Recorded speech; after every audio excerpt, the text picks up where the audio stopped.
would describe myself as a seeker, an explorer, an adventurer, a creator.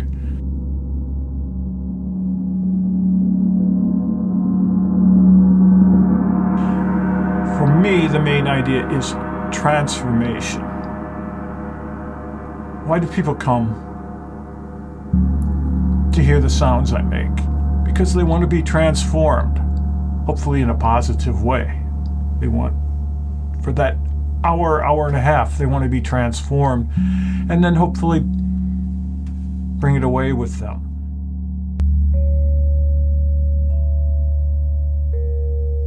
So I look at using the ideas of alchemical processes to create a transformation with sound. And the way I do that is I use various alchemical systems as metaphor or allegory, however you want to describe it, for what I'm doing. I'm big on story. I'm big on narrative. And when I teach, a big thing I teach about is creating a narrative, creating a story when you play, as opposed to just randomly banging on things, which I find completely uninteresting, is to create a story. If you think of all the great music, whether it's classical music or blues or rock or jazz or even hip hop and rap, what is it doing? It's telling a story. Whether it has vocals or it's instrumental, it tells a story. And we are very taken in by that. So I like to create a story when I'm playing. And alchemy allows me to use different alchemical ideas as sort of signposts along the way as I'm creating a story. My preferred method is I will use the 5 basic elements: air, earth, fire, water, and ether. And within that idea, create sounds for each element and create a narrative from beginning moving to an ending of my session.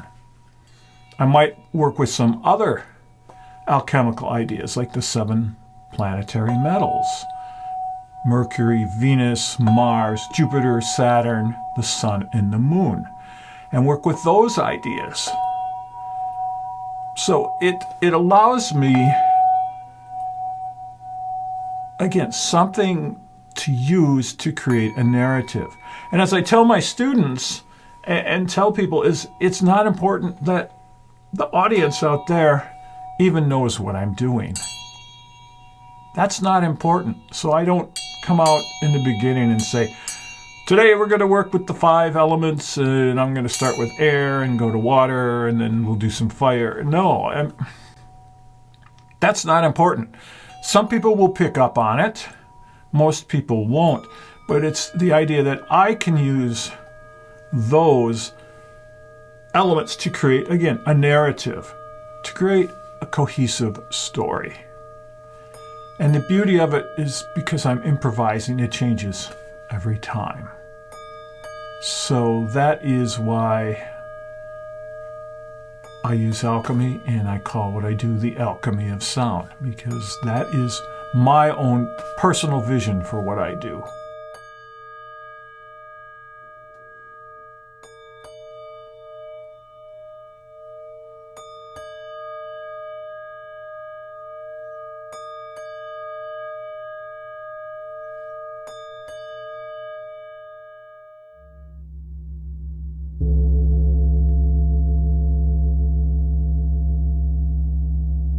Monkey Mind. I think I first came across Monkey Mind in an Alan Watts book. Alan Watts is another one of my big heroes, and he really started me on this path. I mean, the book The Way of Zen, I encountered that back in my probably early 20s, and it just like, whoa. It was like nothing else I'd ever read. And The Way of Zen begat The Way of the Gong. So it was very influential. But I believe I got the idea of monkey mind from Watts. And monkey mind is just that brain chatter that we have all the time. But most of us have some sort of internal chatter. And that's monkey mind. It's like the monkey is sitting on your shoulder and just chattering at you. And the idea of coming to one of my sessions is, okay, bring monkey mind with you, but then let monkey mind go. Let monkey mind have the day off, while you were there. And just let the sounds come in. And let the sounds take over and take you wherever they will.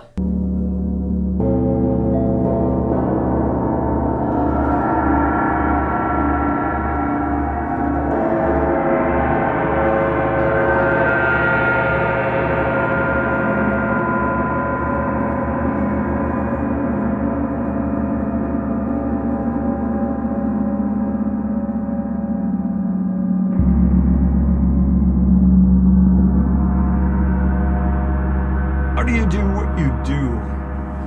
I had to pause really and think about that, because I don't think about what I do. I just do it. If that makes sense. I just do it. At this point in my career, and even for like the past 20, 30 years, whatever, everything is a reflex. Everything is just me reacting to what's going on. And that all comes from having a great foundation. Years and years and years of practicing and playing around with ideas and learning technique and getting all of that together. So I have a really great foundation. So I can just go out and play.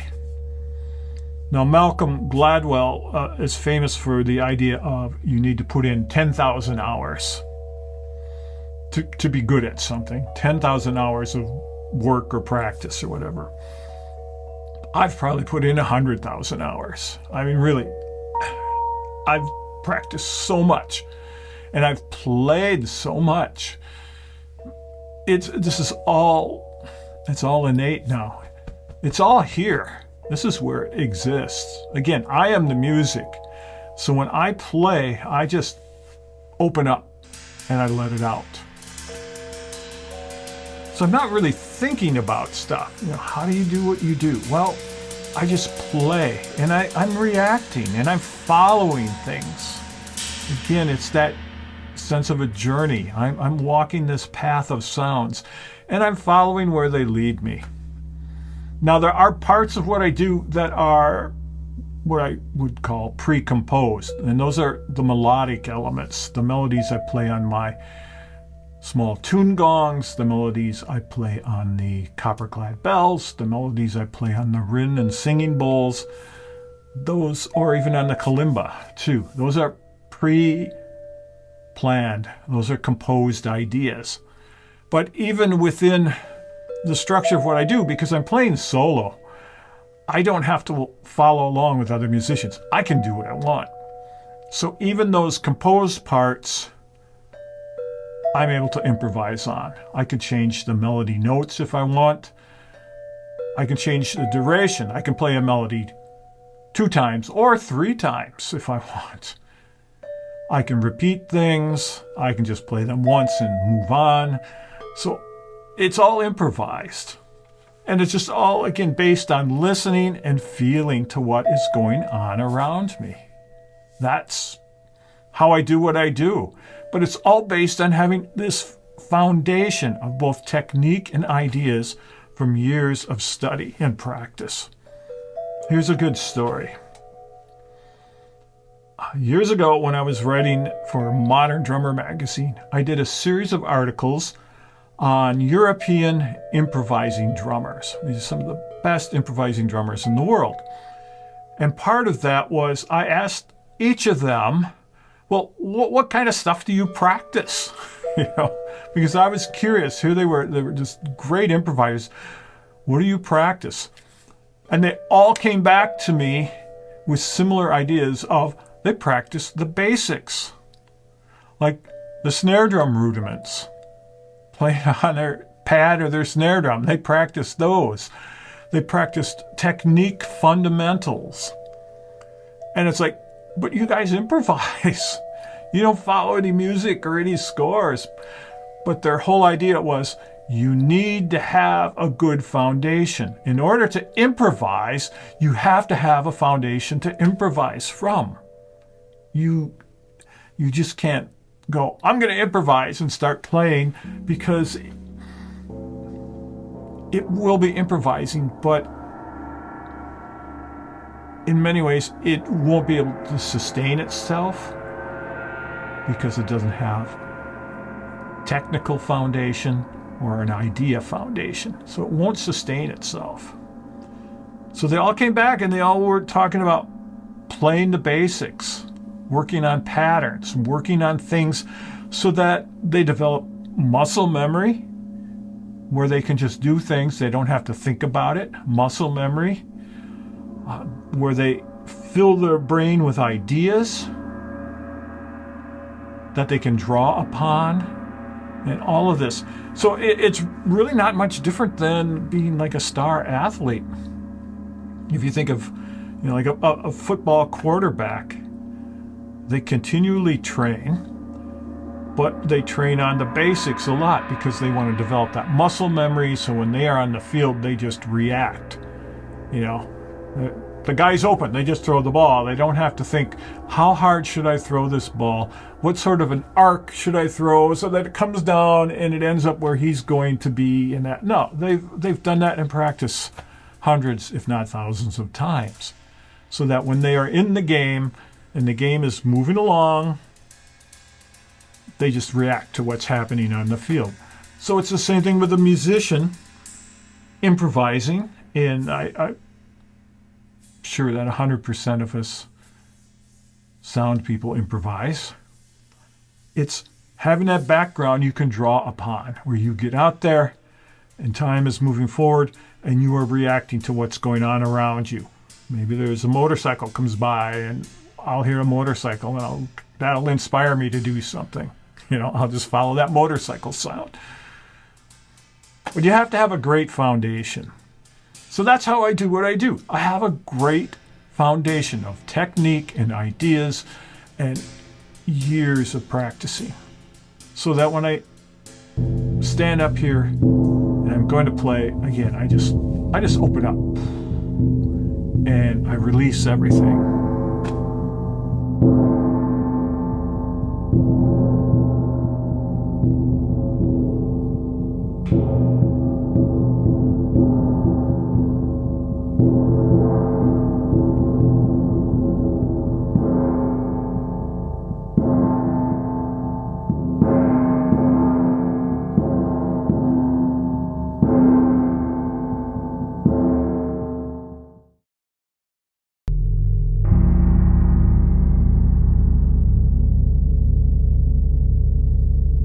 Have to pay attention to what's going on, and sometimes that means just being still. Like last weekend, I played a lot with silence, which I like to call unsound. I used unsound a lot,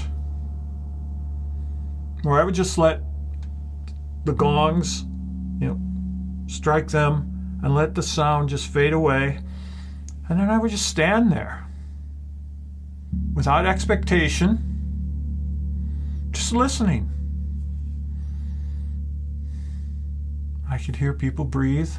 I could hear the traffic. I could hear, little sounds. And just enjoying the silence. And then it's like, okay, this is unsound. Now let's break that with a sound. And then I would play another sound. And I kept doing this. And it was really refreshing. It was wonderful, everything comes down to listening, whether you are listening to sound or unsound, is listening. And then reacting to that. And paying attention to, what's my next step? What's my next move? And for me, it's usually a feeling. It's like, this sound would be good. Okay, this gong or this bell. And sometimes it's visual. I'll just look around and I'll see an instrument and it's like, that would be a good sound right now. I'll pick up the bell and I'll play it. But it's paying attention. That's everything I do, is just paying attention and reacting.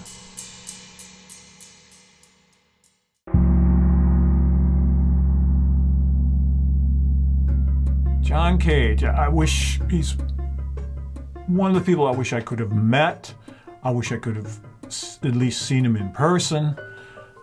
He's had a huge influence on me. For people who don't know who Cage is, he was probably the foremost 20th century composer, also a philosopher, an artist, a designer, a writer, so many things. And Cage was a very early proponent of various things. One, he was one of the first people to compose specifically just for percussion back in 1930s, the late 30s, like in 1939. He had his famous first construction, second construction, third construction, credo, all these famous percussion ensemble musics. There were only a few people before him who had actually just written exclusively for percussion. Before then, percussion was always relegated to the background, behind, the orchestra or the band, and playing, to a great extent, just playing background stuff like effects and things to help crescendo and all that, where he created a percussion ensemble with his then wife and his friends, and none of them were musicians, and he just wrote all these amazing parts and taught them how to play, and they played all this crazy percussion music that has become repertoire. Now, if you are at a university and you're in a percussion ensemble studying percussion, chances are you will play a lot of Cage's pieces throughout your schooling there. So he was one of the first people to write exclusively for percussion. He also was an early sort of proponent of Zen Buddhism. He came across Zen way back and was fascinated by it. He went to some lectures and hung out with Zen priests and all this, and he really took to heart the idea of Zen, and he also got into the I Ching and various things, and ended up using a lot of this for composing his music, a lot of these Oriental ideas and philosophies, which gave the music he created a very unique quality. Now, probably his most famous piece, or I should say most infamous piece, and most understood piece of music is 4 minutes 33 seconds, which is often called his silent piece. Now, the idea behind 4 minutes and 33 seconds, which was originally written for a pianist, but later on it could be for any instrumentalist, any number of people. When it was first played at this summer festival, the pianist came out on stage and had a stopwatch and a score. They put the score on the piano, opened the piano, clicked the stopwatch. There were 3 movements, and they just sat there. They did not play a note. When they hit 4 minutes 33 seconds, clicked off the stopwatch, picked up the score, left the stage. There was a near riot over that. And all the reviews later, were very, very negative towards it. It's funny. They accused Cage of being a charlatan, a trickster, a huckster, a snake oil salesman, whatever. Any sort of bad things you could say, that they accused that of Cage. But what they didn't understand This Cage was taking this whole Oriental Zen philosophy. Now, if you're a Zen Buddhist and you do zazen, which is silent meditation, you sit on your cushion facing a blank wall. And that's it. I mean, you just sit there. You don't chant, you don't do anything. You just sit there facing the wall. And there's this sort of emptiness that you were looking for. So Cage took that same idea, put it in a composition. But what he was doing, he was teaching us a very important lesson in that there is no such thing as silence. Because if you think of it, let's think we're in a concert hall and 4 minutes, 33 seconds is being performed. So the pianist comes up on stage and they click the stopwatch to start.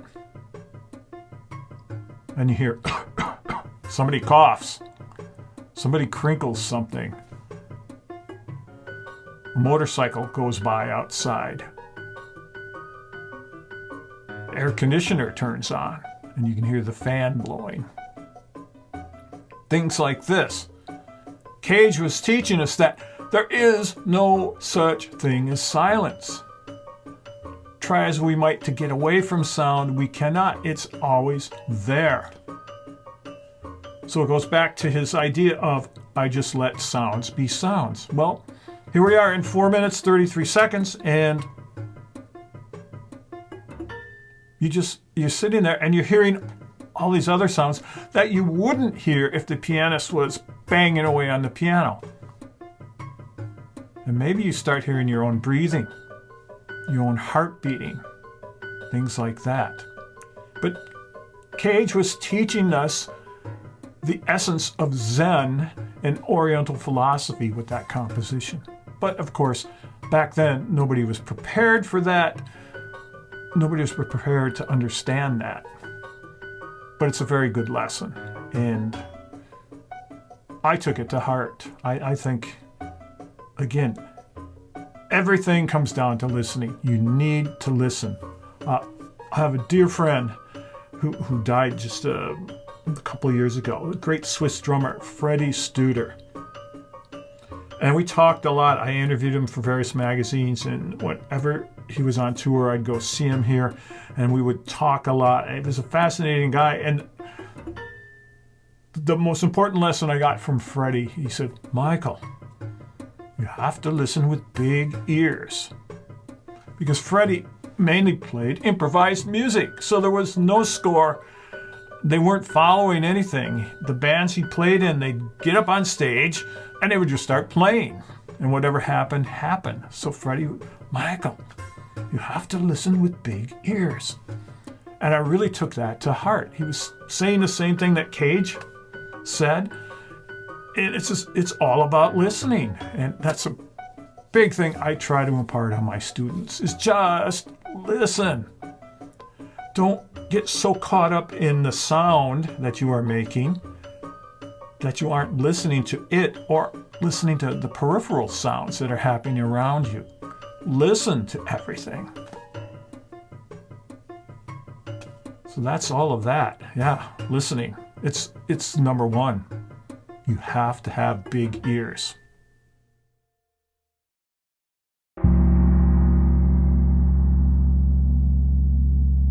I talk a lot about walking the path because I see myself on a path.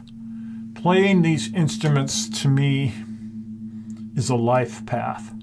It's more than just, oh, I play gongs. No, I live, I breathe, I eat, I sleep.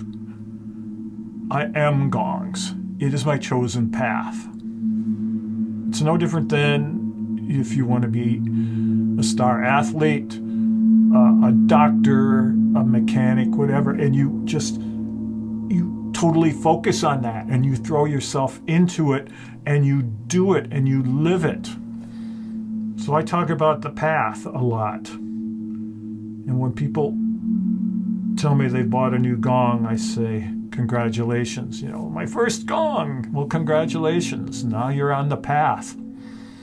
Because that's what I believe. And it's your choice as to how far you walk that path. How far you walk with the sound. And I've walked a long way in like 50 years. And if you go back to just before gongs and just playing percussion, I was 12 years old when I started playing drums. So I have walked a long way, and I'm still walking, and I will keep walking until I ascend from this realm, because this is my path. I'm walking the sound every day. And we're all at different levels too. You don't have to be like me and this is the thing you do. This is your primary thing. It doesn't have to be that way, but it's still a path, and you can choose when to walk it and how far to walk it each time. I walk it each day. I walk it every day, and that's my choice. So that's walking the sound.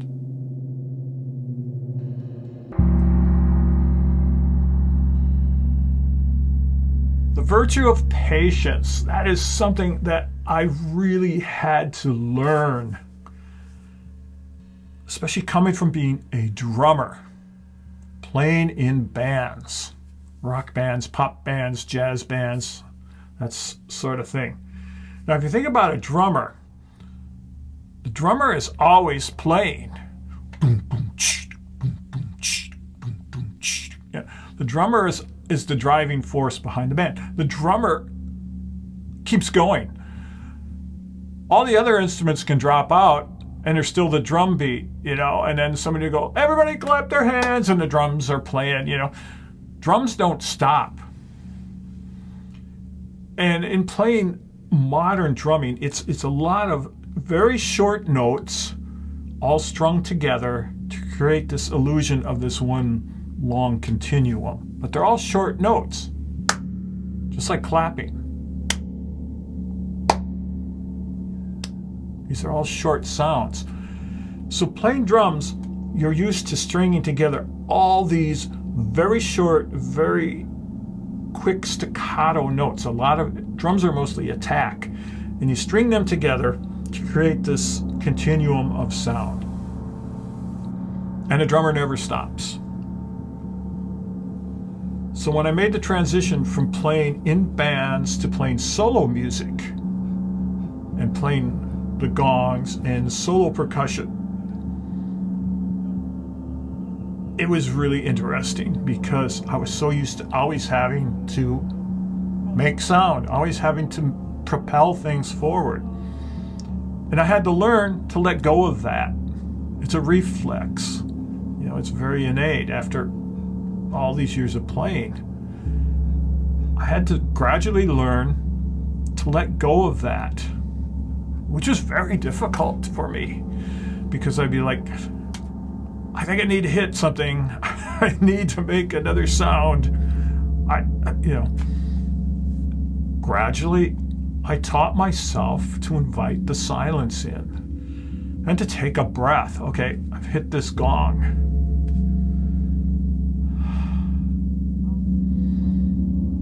And part of it was the reflex that if I stop, the audience, the people out front, are going to get restless, they're going to get uneasy, they're going to revolt. Because if you're playing in a band, think of it, you're at a concert or you're at a club and the band stops and they take way too long to start up another song, because a good band will stop the song. They'll have a few seconds, maybe they'll say something, somebody will adjust their equipment, and then it's 1, 2, 3, 4, and they're into the next song. It keeps moving. If they stop, and they're all goofing around on stage or whatever, or they have an equipment problem and things, and there's nothing happening, you get restless out there. You're like, come on, play another song, let's go. People start yelling and all this, because that's what we're used to. And that's what I was used to. So now let's come into playing sound sessions. and playing gongs and bowls and hitting a gong, a big gong that rings out and has a long decay, and letting it decay. And it's like, I don't want it to get too quiet because the people won't like that. They'll want another sound. But I had to teach myself to trust. So this goes into the next thing of just trusting yourself and trusting the sounds and trusting the people who are listening. Hit that gong. Just take a breath. I would have to calm myself down, actually, because I could feel my adrenaline and my nerves kicking in. I gotta hit something. And it's like, take a breath. Just calm down. And it took me years and years to do that. So there's a couple ways I worked with that and trained myself. And I teach about this too in my workshops. So one thing I would do, I would like strike a gong and then walk away from it. Maybe just 3, 4 feet, 5 feet, not real far, but walk far enough away to physically separate me from the gong so that if I reach out, I can't strike it again. And that does a couple things. It gets me physically separated. Okay. Also gets me so I can hear the sound in the room as opposed to up close. It's very different away. I can hear it in the room. I can listen. It gives me time to breathe. But the big thing, it gets me away from that reflex of wanting to strike it again. So I can walk away. Okay, and it's like, I can't hit the gong. I have to physically come back to it to strike it or the one next to it or something. So I'm there, and here's where it's real important. This is how I taught myself to bring in the silence, bring in the unsound. How I could enjoy that is, okay, I have this impulse. I feel like I need to strike the gong or something else again. Okay, let's take another breath. Let's breathe through this. Take another breath, or maybe count. Let's count to 5 or count to 10 or something. And then we'll reassess. Okay, 1, 2, 3, 4, 5, 6, 7, 8, 9, 10. I still feel like I need to hit the gong, but let's wait a little longer. Okay, take another breath or two. Reassess it. I've really got to hit something here. I got to make a sound. Let's just breathe a little more. So, teaching myself to embrace the silence. And it goes back to, if I embrace it, the people will embrace it. They won't get restless. They won't start thinking, why isn't he hitting something? Why isn't there a sound? They will embrace it too. If I'm breathing through it, they will breathe with me. So I would do this. And I would get that, strike something, and I get this impulse to hit something again. It's like, let's breathe through this. Let's just wait. Let's wait a little more. And as you wait longer, that impulse disappears. And pretty soon, it's like half a minute has gone by and you haven't played anything. And it's beautiful because there's just the ambient sounds and the breathing, and it's quiet. And then when you strike a sound, it makes a really big impact because you come out of unsound into sound. That makes sense. If you're playing all these sounds, nothing stands out. That's why it always gets to me, these people who play what I call noise gonging, where they're just up there and they're just crashing away and just, and it's loud and it's aggressive and abrasive, and it's just like your brain shuts it out. It just shuts it off eventually.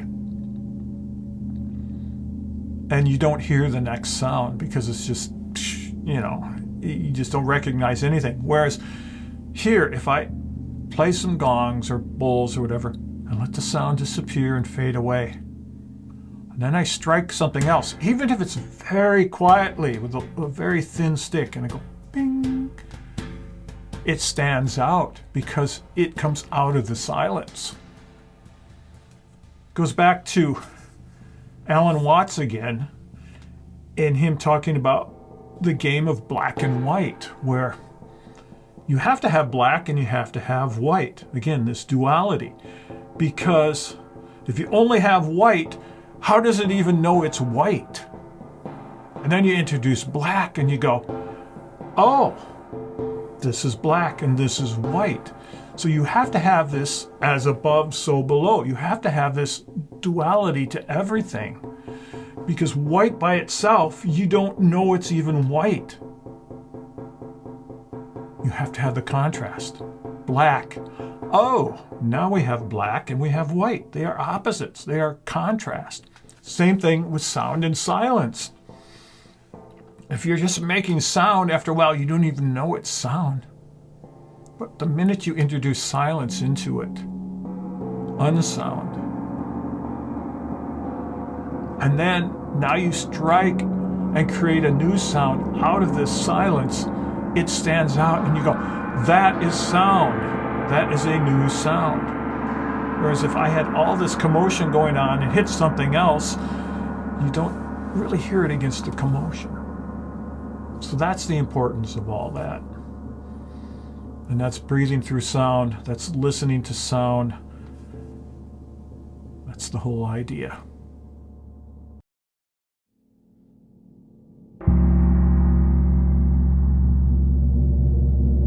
Zen Mind, Beginner's Mind is one of my favorite books. It's written by a Japanese monk, Shunryu Suzuki Roshi. And the book is a series of his lectures transcribed and put together by some of his students in San Francisco. This is a mint 1970 Japanese pressing, first edition pressing that I managed to find somewhere. And it's one of my favorite books. I recommend this book to everybody, all my students and that, because I think you do not have to be a Zen Buddhist. You do not have to be into the whole philosophy or Oriental philosophy and that, but there's some really great advice in here. And my favorite is the quote, the most famous quote from the book, which is, "In the beginner's mind, there are many possibilities, but in the expert's, there are few." And that just cuts to the heart of everything. Think of a 5-year-old kid, okay? Think if you gave them a pair of drumsticks and a drum set and you said, go at it. I mean, they'd run over there with the biggest grin on their face and they would just start flailing away and having a fabulous time. They don't know anything about how to play drums, and they do not have any inhibitions. And you can do that with kids and so many different things. You just give them something and say, here, go play with it. And they're just excited and they're having fun. And this is beginner's mind. This whole approach of like, wow, this is amazing. This is wonderful. I'm really enjoying this. Ah, this is fun. Fast forward years and years and years. Somebody who's especially done the same thing over and over and over and over. And suddenly it's like, I'm doing it again. Okay, it's routine. There's nothing new. It's just... So the expert doesn't see much. They just see what they already know, what they've learned. So the idea for me, and again, this is something I really like to impart on my students, is to try to have a beginner's mind every time you approach your instrument. And explore them that way, like, oh, hello, Gong, let's see what happens today. Like I played a session last Saturday, and I'm standing there looking at my instruments. It's quiet, getting ready to start, and I'm looking at everything, and I'm just trying to have a blank slate. It's like all my instruments are just a blank canvas. It's all white.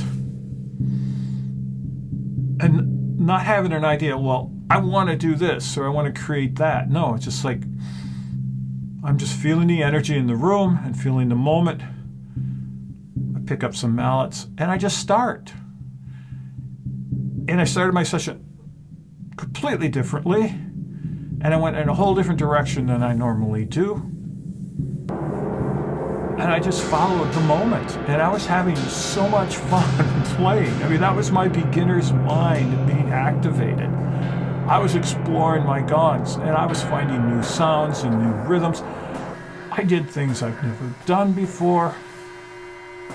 It's really hard. I've been playing gongs for 50 years. You'd think I've done it all, but I haven't. And I find every session I play, or when I come down here in my studio and play, and just open up that beginner's mind and not play with preconceived ideas, not do the same routines and the same things I've always done. I'll just explore and get lost in it. And the fun thing is, it's like walking. If you just start walking and you pay attention and you go, oh, what's that over there? That looks interesting. Let's go over there and check out that. And then you go over there and then you walk some more. And then you see something else. Oh, let's check this out. Pretty soon you've walked all over the place without any, expectation, without any destination. You just walked and you've discovered so many interesting things. So to me, it's the same. I'm just walking around exploring things, and I'll hear a sound and go, that's an interesting sound. What can we do with that? Or can we keep it going? Can we get something else to balance with it? Those sort of things. And that's how I'm thinking. And it's not so much a conscious thought. It's all these rapid fire thoughts, because everything keeps moving forward. But I'll hear a sound and go, oh, let's follow it. And I'll follow it instinctively and see where it leads to. And then other sounds appear. So that's beginner's mind. And I think that's really important. That can keep you fresh, keep you from getting jaded about what you do, and just make it interesting for me. I think if I'm having fun up here playing my instruments, if I'm enjoying it, what I'm doing, then the people out there are going to enjoy it too. So Zen mind, beginner's mind, that's the way we all need to approach everything we do. Not just playing the gongs, everything in life that you do. Approach it new each time.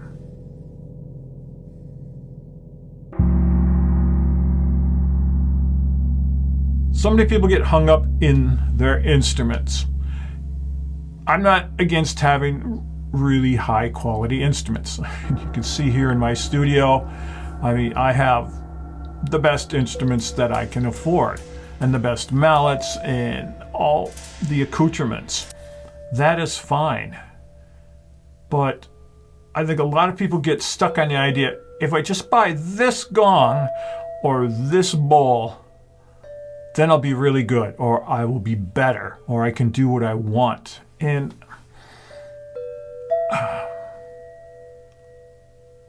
I've played drums. Drummers are fanatical people. Drummers will chase the ultimate ride cymbal. They have to have the Tony Williams Nefertiti type ride cymbal. They have this sound from, that Tony got on a recording with Miles Davis called Nefertiti, and that's like the ultimate ride cymbal sound, and all these drummers are chasing that. And the thing is, here's a really interesting thing that's so important for people to understand.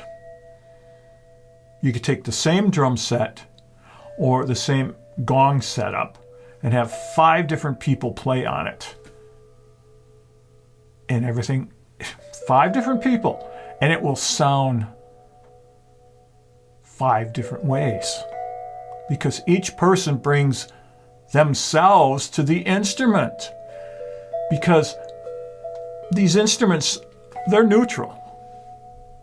I can come into my studio, and I have all my gongs set up, and I come in here, and if I stand quietly, there's no sound. Because the gongs themselves do not make any sound. They're full of possibilities. They are full of inherent sound, but they do not make sound. The sound only comes when I pick up a mallet and strike one of them. Then there's sound. That is me releasing the sound potential from the gong or the bowl or the bell or whatever instrument I'm using. I am releasing the sound potential from it. Because essentially the sound is in me. That's why I said you could get 5 different people. They can play the same setup, and they're each going to bring their own ideas, their own touch, their own nuances and subtleties to their playing. So it will sound like them. That's so interesting, because I've heard that demonstrated many times, especially as a drummer, where I've heard, like in a jam session, different drummers come up and play the same drum set, but sound completely different. And you wouldn't know it was the same drums because they hit differently. So the drums sound different. The cymbals sound different. They play different rhythms. And it's the same with the gongs. When I go to like gong camp, everybody's playing the same gongs, but you listen to different people play a specific gong and it sounds different, because we are the sound. We bring the sound to the instruments. We bring out that untapped potential that each instrument has. So that's why chasing the ultimate perfect gong or cymbal or whatever instrument is a foolish thing, because there is no such thing. You can buy a better something that will make it easier for you to play and not struggle as much, but it doesn't make you sound better necessarily, because you have to bring the sound from within. So we are the sound. When I travel, if I have to fly someplace, I don't bring my gongs. Nobody wants to pay to fly my gongs anywhere. I'll bring a small carry-on with some mallets and maybe some bowls and rattles and stuff. But I will have gongs provided for me, either by Paiste or by some other gong players, or somehow they'll rent gongs, whatever. I'll have gongs provided. Like I go to gong camp. I don't bring anything. It's full of gongs. I don't need to bring gongs. I can play a performance there and it will sound like me, because I'm bringing me. I'm playing totally unfamiliar instruments, but I know how to get sounds out of them. I know how to get my sounds.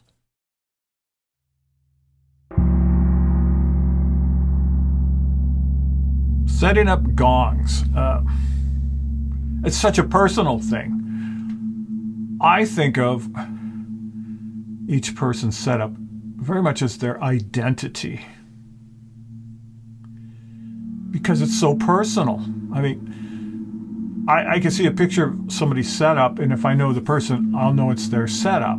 It's like people will see a picture of my setup, and I'm sure they'll know, oh, that's Michael's gong setup, because it's very personal to me. And it's an identity. It really is, because I think besides everybody having different gongs, if you play multiple gongs like I do, having a different gong selection, how we set them up, where we put them, is a very personal choice.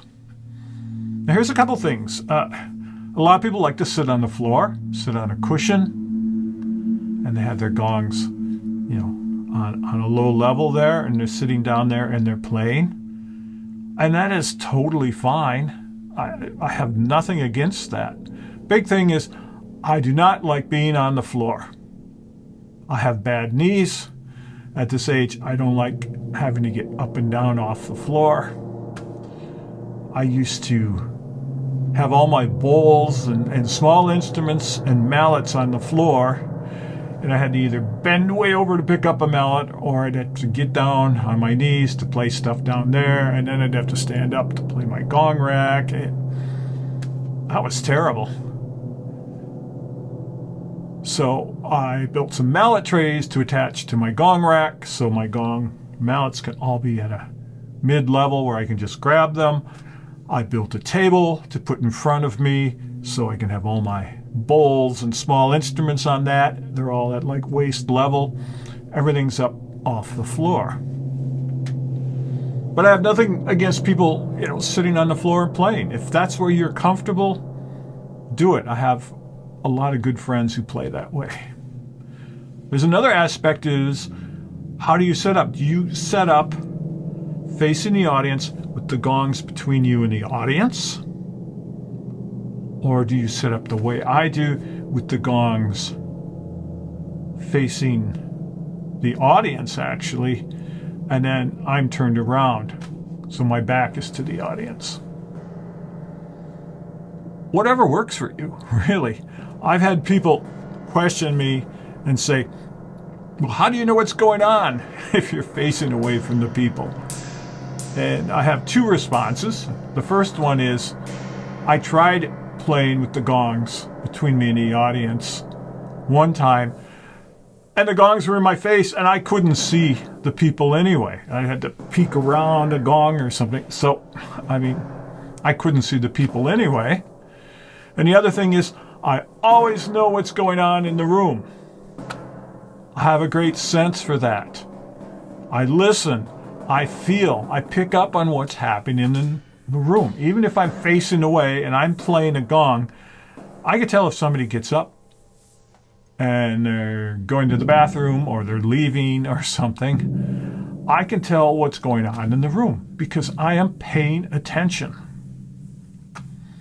And the other thing too, no matter how I'm standing, whether I'm facing the gongs or I'm playing my table in front of me facing the people, one of two things. I'm either looking at my instruments, so I know which one to hit so I don't miss it. And like with my bowls, I have to watch what I'm doing with the bowls and the bells. Or I've got my eyes closed. And I'm playing that way. I'm just, because I know where everything is. I can play my gongs with my eyes closed by feel. I know where they are. And if my eyes are closed, I can't see the people. If I'm looking at my instruments, I can't see the people. And I guess there's even a third part of that, is often I'm standing there, even with my eyes open, kind of with a stare going on, but I'm not visually looking out of my eyes. Visually, I'm looking into my mind. I am seeing the sounds in my mind. And I'm playing, and I might be looking, but I'm not seeing, if that makes sense. I'm looking, but not seeing, because what I'm seeing is here in my mind, not in my vision. And I guess even a fourth thing here would be, usually the lights are turned very low, if not off. So it's dark out there. I can't see people. It's dark. So set up however you are comfortable. If you want to sit on the floor, fine. If you want to stand up, fine. If you want to face the people, fine. If you want to turn away from the people, fine. If you want to set up sideways and have, like your left side towards the people, that's fine. If you want to set up in the middle and have people going around you, which I've done a couple places, that's fine too. Do what works for you, and don't worry about what other people are doing, because obviously it's working for them.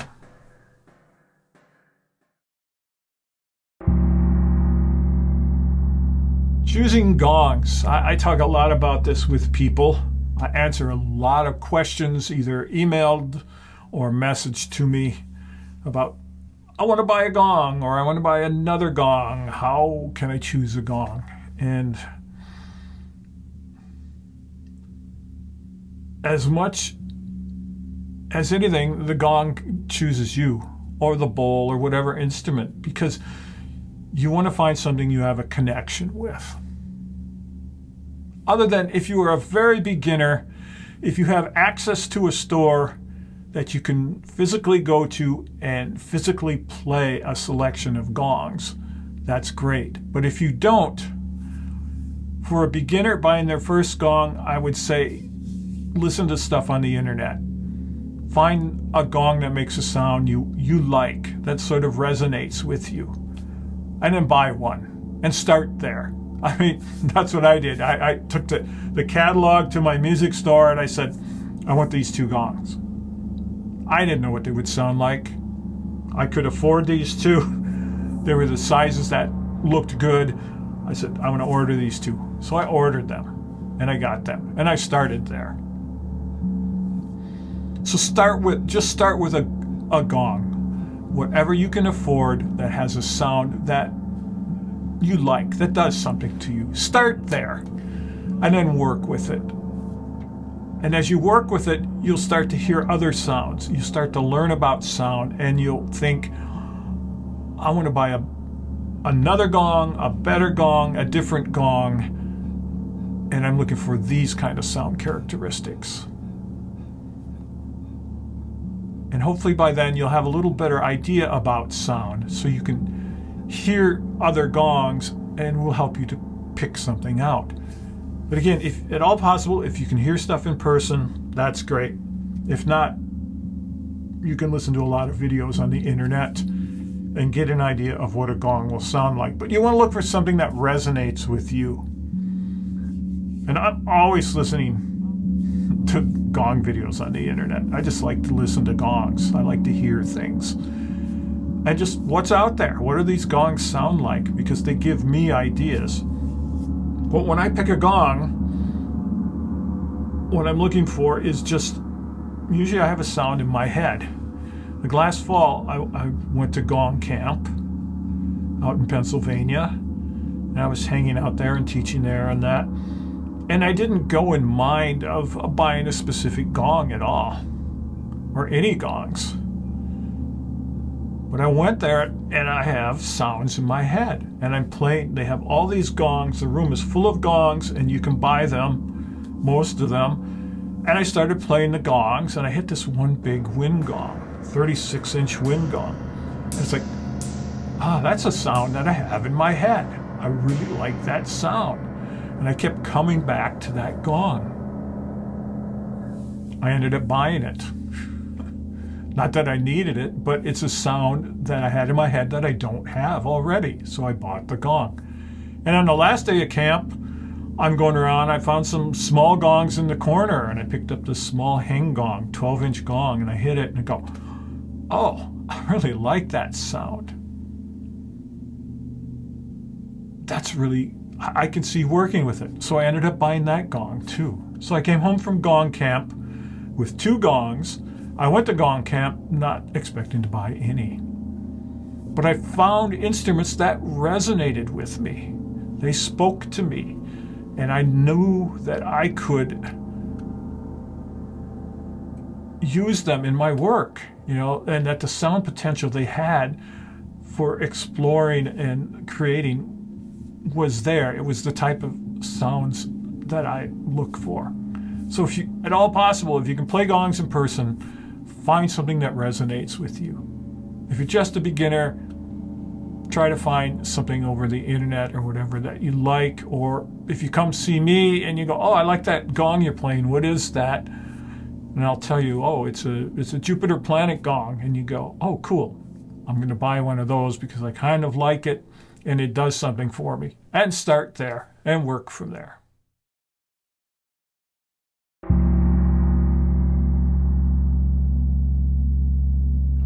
The art of sound, that's something I've really gotten from the famous Japanese shakuhachi master, Watazumi Doso Roshi. And shakuhachi is the bamboo flute. It's probably the most simple instrument out there. It's a hollowed length of bamboo with a carved mouthpiece and 5 finger holes. It's extremely difficult to play, but it can play the most amazing, beautiful music. And Watazumi Roshi was one of the foremost masters of the shakuhachi. And talk about walking the path. This guy walked the path. And it was his life, it was his breath, it was his very physicality. And he had this to say about what he did. Sow in sound that you have to put in your guts, your strength, and your own specialness. And what you are putting in then is your own life and your own life force. When you hear some music or hear some sound, it is for some reason you like it very well. The reason is that sound is in balance or in harmony with your pulse. And so making a sound, you try to make various different sounds that imitate various different sounds of the universe. But what you are finally making is your own sound, the sound of yourself. Watazumi Doso Roshi. You are making the sound of yourself. I keep going back to this, but the gongs don't make any sounds. The shakuhachi doesn't make a sound. They're inanimate objects. They're beautiful to look at, they're beautiful to hold and touch. But until we bring the sound to them, there is no sound. The sound is here. People always think the sound is outside.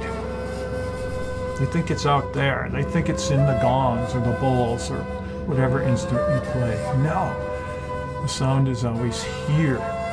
And we need to bring that life force that we have, infuse it into the instruments we play, and create the sounds. To bring the sounds out of these inanimate objects. That's what I learned about the art of sound from Watazumi. Very much so.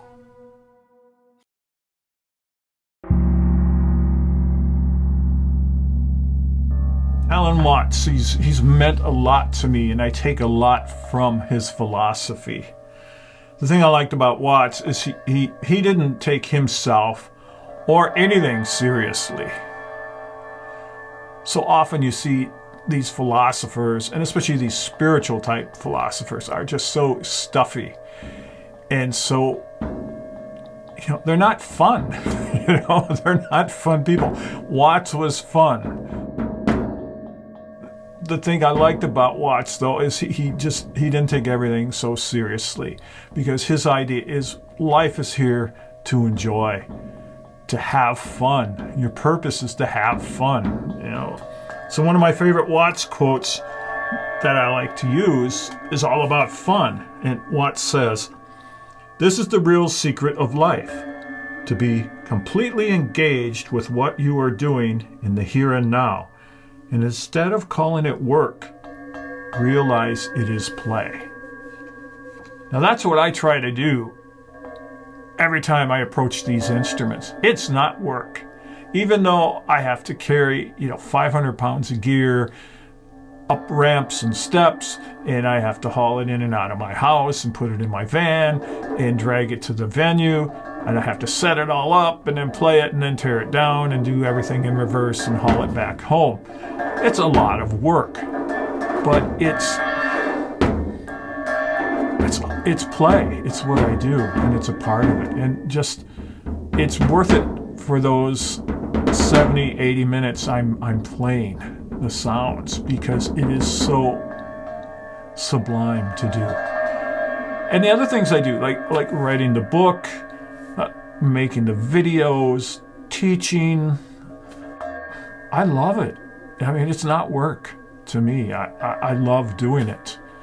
And I think I've finally found right now everything I love to do and got it working at a good level where it's consistent and it's enjoyable.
You know, writing a book is not an instant thing. This is not like making videos and other things for the internet where you can just film something on your phone and put it right up there. Writing a book takes a lot of effort of thinking about it, gathering all your information and sources. Then, besides writing the words, is just trying to organize everything into a form that makes sense. And then from there, you need to have people edit it and format it and then finally print it. So it's a long-term effort. But I'm glad to say that my new book, The Way of the Gong, Explorations and Observations in Sound, is finally here. An actual book, and I'm very excited about it. I think it's a really great book that is different than all the other Gong books out there. And it gives me a chance to really explain a lot of things and share the knowledge that I've gained over the past 50 plus years playing gongs and percussion. So I'm excited about it. You'll be able to find it on my website, gongtopia.com, and other places soon. So check it out, and I'm sure you're going to like it. Thanks.